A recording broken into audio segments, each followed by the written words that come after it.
个不负责任的人渣因为避孕失败成为父亲后，他会做出怎样丧心病狂的事来？半岁不到的无辜婴儿竟被亲生父亲和保龄球一起放进后备箱。随着这辆发狂的汽车在地上画出一幅抽象画，他的宝贝儿子涂满了整个后备箱。回家面对伤心欲绝的老婆，人渣双手一耸肩表示。没办法了，都是意外嘛。这是一个有关祖父战争的故事。全世界最顶尖的科学家老艾正在研究所里潜心研发时间机器，希望能够回到过去。为什么不前往未来？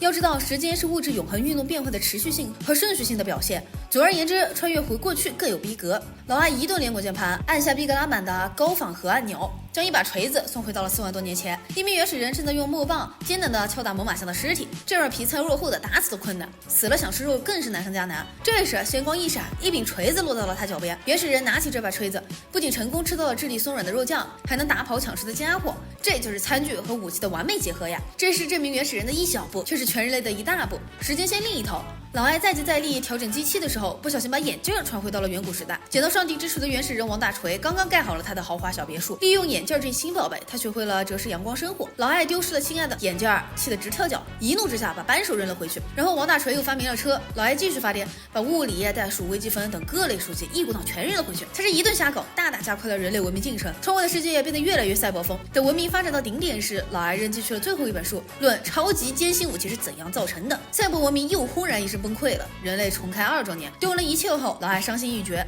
没有了眼镜他可怎么活呀？燕子不是眼镜君。老艾将那狗屎的时间机器制造图纸一起扔回了过去，眼前忽然强光一闪，原始人王大锤穿越而来，他一锤子锤晕老艾，就你乱扔垃圾。随后他扒下了老艾的衣服自己穿，戴上了老艾的眼镜，成为了更牛逼的科学家，把老艾送回了远古时代，体验追逐猛犸象的最纯粹原始的快乐。快报快报，来自未来的4名科学家带着对知识的渴求登上时光机器，只为了一个特别的任务，找到历史上最早出现的笑话。这里是远古笑点综艺秀，史上第一个笑话会出现在恐龙时代吗？4名求知若渴的科学家坐着时间车回到现场调查。2只恐龙正在河边闲聊，一颗小行星忽然坠落地球，燃起了熊熊大火。食肉恐龙赶紧去灭火，结果踩出了一脚的泥。食草恐龙们纷纷嘲笑他，肉食恐龙恼羞成怒，从此发誓要吃光食草恐龙。这算是笑话吗？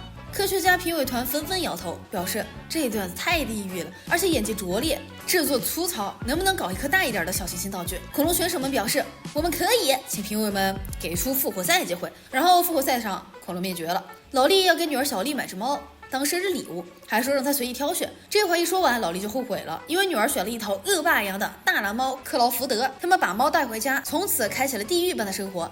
大蓝猫拽得像黑老大，不高兴就随机抓死一个人，遇到狗就用500斤热香活埋它。小丽只管养猫不管教，老厉几次三番想丢弃大蓝猫，都败给了又哭又闹的小丽。没过多久，这个家变得乱七八糟，一塌糊涂。老厉整天借酒消愁，小丽对家里的情况视而不见，继续保卫她的大蓝猫。忽然有一天，大蓝猫不见了。老厉心中狂喜，寻思他最好是掉进河里淹死了，永远不要再回来。小丽却闹着要找回猫不肯。不幸的是，大蓝猫没跑丢也没淹死，只是躺在马路上拍汽车玩。随着一场场车祸发生，死了无数的司机。小丽借口大蓝猫受了重伤，必须安乐死，冲女儿连哄带骗。兽医给大蓝猫打了针后，他忽然开始发狂，区区一针药怎么可能杀死他？他只是愤怒，卑贱的人类居然敢谋害他。发狂的大蓝猫跑到街上到处杀人，老厉心里乐坏了，终于能够摆脱这麻烦的宠物了。他把女儿带回家，不久又带小丽去买新宠物。有些人一辈子学不会吃一堑长一智，老厉又说，乖女儿，你可以随意挑选宠物。这回小丽挑选了一头巨无霸螃蟹，大蓝猫忽然冲进宠物店，一口吃掉了老厉。小丽大喜过望，她最想要的宠物果然是大蓝猫，现在妈妈也没了，她可以和宠物享受自由的生活了。去吧，克劳福德，咱们去吃整座城市的人。你是否厌倦了总是踩到脚趾头？你是否厌倦把东西摔个满地？你是否厌倦一事无成？现在就来试试不做不死吧！不作死其实很简单，只要什么事都不做，持续躺平一辈子，你就一定能平平安安的老死。现在本节目就来采访一位作死老哥，他说我是一名老北京儿，我姓于。不瞒您说，我一宿没睡，一直用锤子打自己，疼得睡不着觉。我该做点啥？节目主持人表示，有些事你可以不做，比如你正在做的事儿，就他妈别做了呀。那人一停手，果然疼痛减轻了不少，他惊喜地竖起大拇指，简直太神奇了。现在来采访另一名嘉宾，一名前凸后翘的碧士，说老公出差了，人家很想跟邮差啪啪啪。主持人怒吼，试试把不做这2个字记在你的字典里。碧士幡然醒悟，变成贤妻良母，告别一夜情。有人想从20楼上跳进后院的泳池，有人想品尝所有口味的农药混合汤，有人想在后背纹一整条带鱼，有人想泡奇异的局，有人陷入网易云时刻，半夜睡不着，思考着人生的意义和宇宙的价值。主持人四处奔走，到处呼吁大家不做不死，被大伙儿亲切地称为不做君。过了一段时间，不作不死综艺秀热度下降，节目组又推出了全新的作节目。想跳楼，想搞基，想堕胎，不要犹豫，赶紧造起来，为国家的人口控制做出点贡献。节目一经推出，贤妻良母变成了放浪 bitch， 跳楼游泳的人纷纷摔断腿。网易云人群决定行动起来，上街捅人，追求自我价值的实现，引起了舆论的广泛讨论。节目组都快被骂烂了，虽然人们一直在作死，但现在他们找到了可以甩锅的对象，于是节目组亡羊补牢，推出了看情况再定夺节目。人们犹豫要不要作死时，主持人只有4个字回复：自行定夺。他差点在电视里泪崩。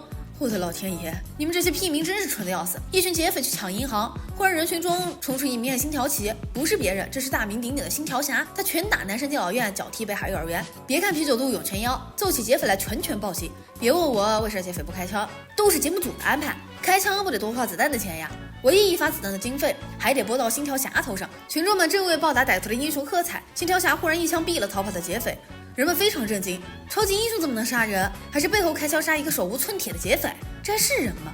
明明阻止了一场银行抢劫案，星条侠却因为枪毙了一名劫匪，被一大群义愤填膺的屁民追着骂。媒体们像苍蝇闻着臭味就来了，各种添油加醋，挖掘被毙劫匪的过去，说他如何可怜，星条侠如何穷凶极恶，恶贯满盈，追他以前干了上百件英雄事迹，人们早就忘得一干二净了。这时，邪恶总统瞅准机会，启动了吸枪大磁铁，飞过全国上空，吸走了所有枪支，最后形成了一个地堡枪心。媒体们纷纷埋怨说，没有了枪，犯罪率开始飙升，弱者无法反抗强者，只能忍气吞声的挨揍。警察也没有枪来阻止犯罪，没有了枪，整个美国社会都堕落了。这时，被人们唾弃的星条侠利用家里存的烟花一飞冲天，飞上爆枪星，要解放所有枪。途中遭遇了一名看守按钮的敌人，星条侠打不过敌人，正要举手投降，那家伙踩过一堆枪，不小心触发走火，被自己干掉了。面对此情此景，一直坚称枪火杀人的星条侠也不得不承认事实，这并不影响他将枪解放，送回所有美利坚人民的手中。这下整个社会顿时变得和谐美好，因为当起了争执的两人都掏出枪后，就等于没有争执了。星条侠再次成为了美国人民的英雄，从天上坠落下去，险些就要摔死。这时他的爱宠小鹰难得改造了企鹅身体，居然还能学会飞翔，救了他一命。晚上回家睡觉时，星条侠心满意足，他解放了枪，守护了美国的和平，重灾我大美利坚。星条侠开枪来关灯，子弹在房间里乱弹，又毙了他的爱宠小鹰。以上就是本期全部内容，这里是草泥影院，感谢观众朋友们的关注和支持，谢视频，我们再见。